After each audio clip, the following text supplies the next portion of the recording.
आजही जर निर्णय झाला नाही तर पुढची अतिशय आंदोलन आहे. आम्ही इथंच बसून राहणार आहोत रस्त्यावर जोपर्यंत आम्हाला न्याय ठिय्या आंदोलन आम्ही इथे करणार आहोत. जोपर्यंत आम्हाला न्याय मिळत नाही तोपर्यंत आम्ही इथून हटणार नाहीत. कुठून आलात तुम्ही? आम्ही नांदरबीड पैठण प्रकल्प. नेमकं काय मागणी? हा सर, आमचा 4 डिसेंबर पासून बेमुदत संप चालू आहे. आम्ही ठिकठिकाणी मोर्चे काढले, आंदोलनं केली, मुंबईपर्यंत गेलो, नागपूरपर्यंत गेलो, तरी आम्हाला कुठला न्याय भेटला नाही. कुठल्या आमच्या मागण्या सुद्धा पूर्ण झालेल्या नाहीये. आणि आम्हाला कोरोना काळाचे योद्धा म्हणतात, तर योद्धा जर म्हणता आम्हाला तर तसं तुम्ही आम्हाला वेतन द्या, पेन्शन द्या. ज्या बाया आता रिटायर झालेल्या त्यांनी काय करायचं? त्यांना पेन्शन मिळाली पाहिजे आणि आम्हाला वेतन मिळालं पाहिजे. अजून सरकार म्हणतं कुपोषण वाढलेलं आहे, पण कुपोषण जर वाढलेलं आहे तर आम्हाला तुम्ही वेतन चालू करा, पेन्शन द्या. आम्ही संपत्ती त्याच्यानंतर मागे घेऊ. आम्हाला जर आमच्या मागण्या जर पूर्ण केल्या तर आम्ही पूर्ण संप मागे घेऊ. पण जोपर्यंत आमच्या मागण्या पूर्ण होत नाही तोपर्यंत आम्ही संप मागे घेणार नाहीये. कारण आम्हाला यांना मुलांची एवढी काळजी आहे, मुलांची त्यांना जेवढी काळजी तेवढी मुलांची काळजी आम्हाला सुद्धा आहे. आमचे मुलं आम्हाला फोन करतात आणि विचारतात की मॅडम तुम्ही कुठे? आम्हाला कसं तरी वाटतं या गोष्टीचं, पण सरकारने आमच्या इच्छा मागण्या पूर्ण केल्या पाहिजे, एवढंच मी सरकारला सांगू शकते.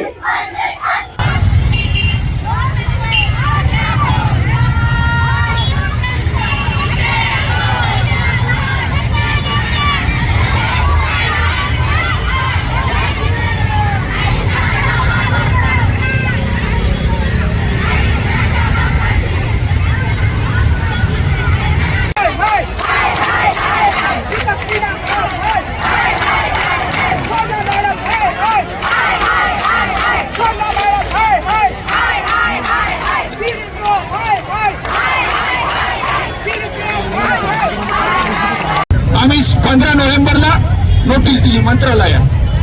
इथं देण्याची गरज नव्हती एकदा मंत्रालयात दिल्यावर, कारण की राज्यव्यापी संप आहे. आणि तरी देखील तातडीनं संदर्भासाठी आम्ही इथं 17 नोव्हेंबरला दिली. या मॅडमला दिली, त्यांची सही आहे आपल्याजवळ 17 नोव्हेंबरला. तरी त्या पाठवतील का नाही पुढं म्हणून CDPOला सगळ्याला आपण 21 नोव्हेंबरला दिली की नाही आपण नोटीस. म्हणजे 14 दिवस अगोदर आणि परत सुपरवायझरला त्याची कॉपी. पण ते म्हणतात पूर्व परवानगी शिवाय. अरे कायद्याप्रमाणे संपाची पूर्व परवानगी घ्यावी लागत नाही. संपाची सूचना द्यायची असते 14 दिवस अगोदर, आणि जर नाही दिली तर तो संप बेकायदेशीर ठरतो. म्हणून आमचा संप कायदेशीर आहे. तुमची परवानगीची गरज नव्हती, तुम्हाला सूचना द्यायच्या होत्या त्या दिल्या. इंटिमेट करायचं असतं फक्त, आणि त्या दिलेलं होतं तुम्हाला. मग त्या 20 दिवसाच्या काळात तुम्हाला पाजर का नाही फुटला या मुलाबद्दल? लाभार्थी मुलं, किशोरवयीन मुली, गर्भवती महिला त्याच्याबद्दल बोलू लागलेत. आता काय म्हणू लागलेत? तुमच्यामुळं कुपोषण वाढलं, गर्भवती महिलांचे प्रॉब्लेम वाढले, किशोरवयीन मुलींचे प्रॉब्लेम वाढले. अरे मग 17 नोव्हेंबरला नोटीस दिल्याबरोबर 18 नोव्हेंबरला का नाही सांगितलं ह्यांना की जाऊ नका तुमच्यामुळे कुपोषण वाढेल? तेव्हा तर गपचूप बसले. आता का बोलू लागले?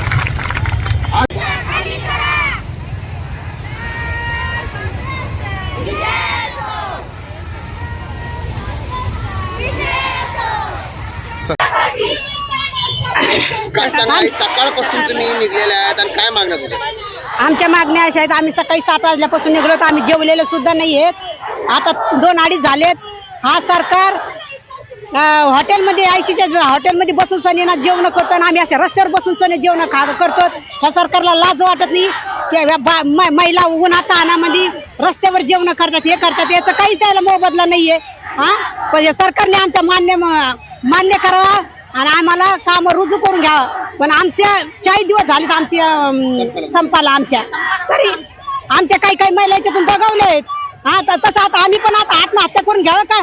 तर हे सरकार होशमध्ये येईल. या सरकारला काही कळत नाही का? म्हणजे त्याला माय बहिणी नाहीत का सरकारला? तो का बिगर माय बहिणीचा आहे का? त्याच्या एखाद्या माय बहिणीला जर दुःख लागलं तर तो धावत पळत जाईल आणि तिथे तरी नोटाला ते बहिणीला जीवदान देईल. आज एवढ्या महिला एवढ्या बहिणी त्याच्यावाल्या उन्हात तानामध्ये तडफड करतात, त्याला काही त्याची लाज नाहीये. त्याच्यामुळे त्या सरकारने आम्हाला काय करायचं? आम्हाला न्याय द्यावा, आमच्या ज्या मागण्या त्या मान्य करून घ्यावा, ही आमची वारंवार मागणी होती, मात्र मागणी कुठं पूर्ण होत नाही, सरकारही लक्ष देत नाही. तुम्हाला 44वा दिवस आहे संपत्तीचा, काय सांगाल? 44वा दिवस आहे तरी पण सरकार कोणती दखल का घेत नाही याचं कारण आम्हाला काही कळत नाही. या दोन माता भगिनी आमच्या याच्यामध्ये गतप्राण झालेल्या आहेत तरी पण याची सरकारला दखल नाहीये. सरकार आमच्या मागणीकडे लक्ष देत नाहीये. वारंवार सरकार आम्हाला टाळू लागले पण याची सरकारला दखल घ्यावीच लागेल. कुठंतरी कुपोषण वाढायला लागलंय असं जर सरकारचं म्हणणं असेल तर आमचं कुपोषण दूर करणे हे सरकारनं गरजेचं आहे. तर आम्ही लहान मुलांचं कुपोषण दूर करण्यास लगेच तयार आहोत. पण पाहिलं आपण जर आता 44वा दिवस आहे, तुम्ही हिवाळ्या अधिवेशनावर मोर्चा काढला, मुख्यमंत्री चर्चा झाली, तरी देखील तोडगा निघाला नाही. तरी पण तोडगा निघाला नाही. सरकार याला मुद्दाम टाळत आहे. तोडगा निघायला सरकार तोडगा काढू शकतं पण सरकार आमचा संपुष्टात आणण्याचा प्रयत्न करत आहे. सकाळी घरातून किती वाजता निघले तुम्ही? सकाळी आम्ही 7 वाजल्यापासून इथपर्यंत निघालो. ह्या माता भगिनी जेवण सुद्धा कुणी काही केलेलं नाही, तसंच निघलेल्या घाई गडबडमध्ये. आणि हे पूर्ण 44 दिवस आम्ही सारखं आंदोलन करत आहोत, घरी बसलेलं नाहीयेत, निदर्शनं करत आहोत, आंदोलन करत आहोत, नागपूरला जात आहोत, तालुक्याच्या ठिकाणी जात आहोत, सारखं आंदोलन करत आहोत पण सरकारला याची काही दखल घेत नाहीये सरकार.